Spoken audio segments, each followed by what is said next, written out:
लेक्चरला सुरुवात करण्यापूर्वी एकच गोष्ट सांगतो की बऱ्याचशा नद्यांची माहिती ही तुम्हाला रिपीट ऐकायला मिळणार आहे, कारण भरपूर सारे प्रश्न जे आहेत त्यांमध्ये पर्यायामध्ये सारख्याच प्रकारच्या नद्या दिल्यात आणि आपण प्रत्येक वेळेस त्या नद्यांचं एक्सप्लेनेशन बघणार आहे.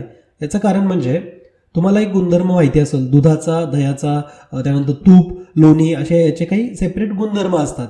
जसं की दुधाचं जर गुणधर्म बघितलं तर ते एखादा दिवस टिकू शकतं, त्याच दुधाला आपण जर दह्यात रूपांतर केलं तर आणखीन एखादा दिवस ते टिकू शकेल. त्याचा ज्यावेळेस आपण लोणी काढतो तर लोण्याचा गुणधर्म आणखीन चांगला असतो, त्याची क्वालिटी आणखीन चांगली असते. त्यानंतर त्या लोण्याला ज्यावेळेस आपण उकळतोय, गरम करतोय आणि त्याचं तुपात रूपांतर करतो तर जे तूप आहे तर ते आणखीन गुणकारी सुद्धा असतं आणि त्याचबरोबर तुपाची व्हॅलिडिटी जी असते ना, म्हणजे त्याचं टिकण्याची क्षमता ही सुद्धा वर्षानुवर्ष टिकू शकतं अशी असते. तर हाच गुणधर्म आपल्याला अभ्यासामध्ये सुद्धा अप्लाय करायचा आहे की अभ्यास आपण एकदाच करू, डिटेलमध्ये करू की तो वर्षानुवर्ष लक्षात राहायला पाहिजे. तर याच सिद्धांतावरती आपलं आजचं लेक्चर असणार आहे. लेक्चरच्या पहिल्या प्रश्नाला ज्यावेळेस तुम्ही बघाल त्यावेळेस तुम्हाला पूर्ण आयडिया येऊन जाईल. पहिला प्रश्न आहे, महाराष्ट्र पठारावरील सर्वात मोठे नदी खोरे कोणते? संयुक्त गट ब 2019ला हा प्रश्न आला होता आणि यंदाच्या एक्झाममध्ये जर आयोगाने अशा प्रकारचे क्वेश्चन्स विचारले तर लक्षात घ्या की आयोगाने ते तुम्हाला मार्क वाटलेले आहेत, घ्या म्हणून मार्क दिलेला आहे तो आणि तुम्हाला तो घेता आला पाहिजे. फक्त गोल वगैरे करताना चुकवू नका. गोदावरी खोरं या प्रश्नाचं उत्तर राहील पर्याय क्रमांक 2. महाराष्ट्र पठारावरचं ते सगळ्यात मोठं नदी खोरं आहे. त्याचं जर आपण क्षेत्रफळ बघितलं तर जवळपास 1,50,000 चौरस किलोमीटरपेक्षा जास्त मोठं क्षेत्रफळ आहे याचं. टू बी प्रिसाईज 1,53,779 चौरस किलोमीटर एक गोदावरी नदीचं किंवा गोदावरी खोऱ्याचं क्षेत्रफळ आहे. ठीक आहे. त्यानंतर भीमा नदी खोऱ्याचं क्षेत्रफळ बघा, ते आहे 46,184 चौरस किलोमीटर. हे क्षेत्रफळ आपण महाराष्ट्रातलं बघतोय. या नद्या महाराष्ट्र बाहेर सुद्धा वाहत जातात, तर ते क्षेत्रफळ इथं कन्सिडर केलेलं नाहीये. महाराष्ट्रामध्ये गोदावरी नदी खोऱ्याचं क्षेत्रफळ किती आहे तर 1,53,779 चौरस किलोमीटर. भीमा नदीचं किती? 46,184 चौरस किलोमीटर. त्याच पद्धतीने तापी नदीचं खोरं हे 31,660 चौरस किलोमीटर क्षेत्रामध्ये विस्तीरलेलं आहे. कोकणातल्या नद्यांचं आपण बघितलं तर 30,394 चौरस किलोमीटर एवढं कोकणातल्या नद्यांचं खोरं आहे. आणि कृष्णा नदी खोरं हे महाराष्ट्रामध्ये 28,700 चौरस किलोमीटरपर्यंत पसरलं आहे. ठीक आहे. तर हे महाराष्ट्रातल्या नद्यांच्या खोऱ्यांचा अगदी उतरता क्रम दिलेला आहे. गोदावरी नदी खोरं सगळ्यात मोठं आहे, त्यापेक्षा लहान भीमा नदी खोरं, तापी नदी खोरं, कोकण आणि कृष्णा. ठीक आहे. तर हा सिक्वेन्स तुम्हाला माहिती असायला पाहिजे. जर आपण महाराष्ट्रातल्या या नद्यांच्या लांबीनुसार त्यांचा उतरता क्रम बघितला तर सगळ्यात लांब महाराष्ट्रामध्ये नदी 668 किलोमीटर लांब पसरली, ती म्हणजे गोदावरी. त्यानंतर भीमा नदी 451 किलोमीटरपर्यंत लांबी आपल्या महाराष्ट्रामध्ये. त्यानंतर कृष्णा नदी 282 किलोमीटरपर्यंत पसरली. तापी नदी 208 किलोमीटर आणि कोकणातल्या नद्यांचा विचार केला तर साधारणतः 50 किलोमीटरपासून ते 150 किलोमीटरपर्यंत त्या पसरलेल्या आहेत. आणि लांबीनी सगळ्यात लहान जी नदी आहे आपल्या महाराष्ट्रामध्ये ती म्हणजे नर्मदा नदी, जी की महाराष्ट्रामध्ये 54 किलोमीटरपर्यंत पसरली आहे, जी आपल्या महाराष्ट्रामध्ये सर्वात उत्तरेकडे आहे. ठीक आहे. तर नद्यांचा क्रम जर विचारला तर सगळ्यात उत्तरेला आहे नर्मदा, त्याखाली तापी, त्याखाली पूर्णा नदी, त्यानंतर वैनगंगा, गोदावरी, मांजरा, भीमा आणि कृष्णा. ठीक आहे. तर हा आपल्या मुख्य नद्यांचा उतरता क्रम किंवा उत्तरेकडून दक्षिणेकडचा जो क्रम आहे तो मी तुम्हाला सांगितला आहे. अशाच पद्धतीने आपल्याला ज्या काही छोट्या छोट्या नद्या आहेत, उपनद्या आहेत, त्यानंतर कोकणातल्या नद्या, तर यांचा सुद्धा उत्तर दक्षिण क्रम विचारलेला आहे, तो सुद्धा आपण बघणार आहे. महाराष्ट्रामध्ये गोदावरी नदी खोऱ्याचा जर विचार केला तर एकूण 49% भाग हा महाराष्ट्राच्या भूभागाचा गोदावरी नदी खोऱ्याने व्यापलेला आहे.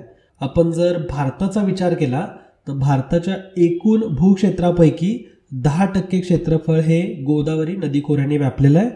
भारतातलं गोदावरी नदीचं खोरं हे दुसरं मोठ्या क्रमांकाचं नदी खोरं आहे.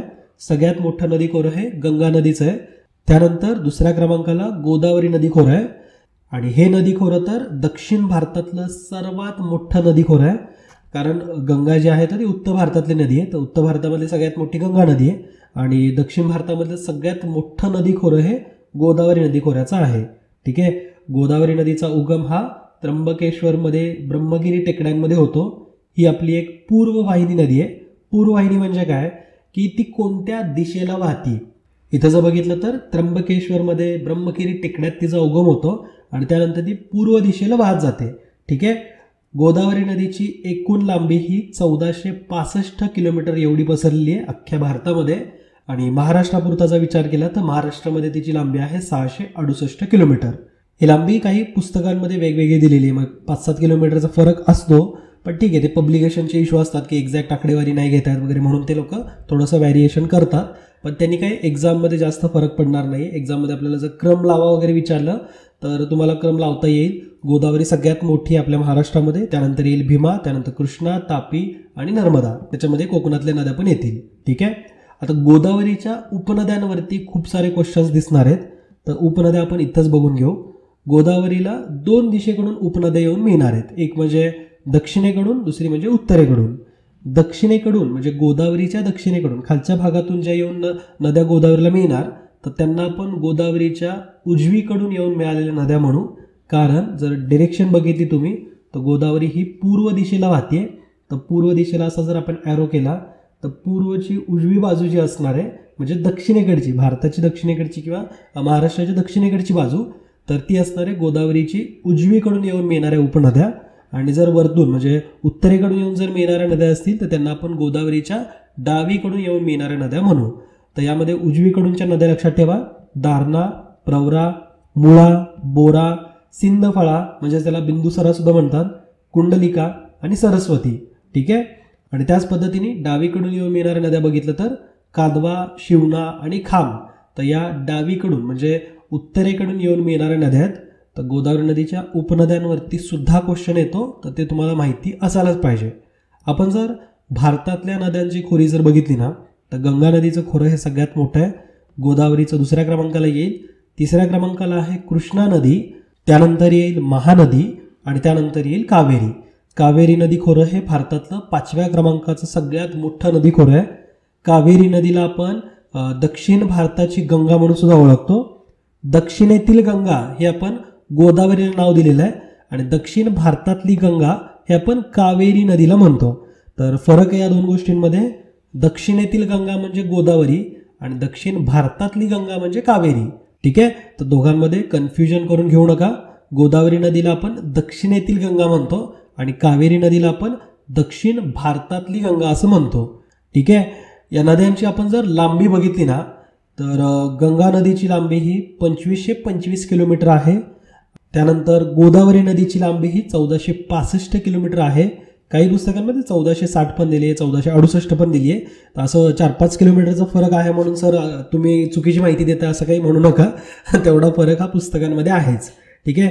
त्यानंतर कृष्णा नदी ही भारतामध्ये 1400 किलोमीटर लांबीपर्यंत पसरली आहे. नर्मदा नदी ही 1313 किलोमीटर, यमुना नदी 1211. नर्मदा नदी जी आहे तर ती एक पश्चिम वाहिनी नदी आहे, जे की मध्य प्रदेशमध्ये उगम पावत आपल्या अरबी समुद्रामध्ये येऊन मिळते. तर ती एक पश्चिम वाहिनी नदी आहे आणि भारतातली सगळ्यात मोठी पश्चिम वाहिनी नदी सुद्धा आहे. ठीक आहे. तर नर्मदा नदीची लांबी 1313 किलोमीटर लक्षात राहून जाईल. यमुना नदी आहे 1211 किलोमीटर आणि जी आपली सिंधू नदी आहे तर ती आहे 1114 किलोमीटर. तर लक्षात ठेवायला सोपं आहे ना, 1211, 1313, 1114. तर 13, 11, 14, 12 हे आकडे लक्षात राहून जातात. तर आपल्या पुस्तकांमध्ये थोडंसं व्हेरिएशन आहे. नर्मदा नदीची लांबी 1325 किलोमीटर पण दिली आहे. तर ठीक आहे, तो काही जास्त मोठा असा फरक नाही आहे. ब्रह्मपुत्रा नदी ही 916 किलोमीटरपर्यंत आहे आपल्या भारतामध्ये. मात्र आपण जर चीनपासून तिचा जर उगम बघितला म्हणजे तिबेटमध्ये तिचा उगम होतोय तर ती बऱ्यापैकी मोठी नदी आहे. भारतामध्ये फक्त तिची लांबी ही 916 किलोमीटरपर्यंत आहे. त्यानंतर महानदी ही 851 किलोमीटरपर्यंत पसरली आहे. कावेरी नदी 800 किलोमीटर आणि तापी नदी आहे 724 किलोमीटर लांबीची. ठीक आहे. महानदीला आपण ओडिशाची आश्रू म्हणून सुद्धा ओळखतो. यमुना नदी ही गंगेची सगळ्यात मोठी उपनदी आहे आणि यमुना सुद्धा एक 1211 किलोमीटरपर्यंत पसरलेली सगळ्यात लांब नदी पण आहे.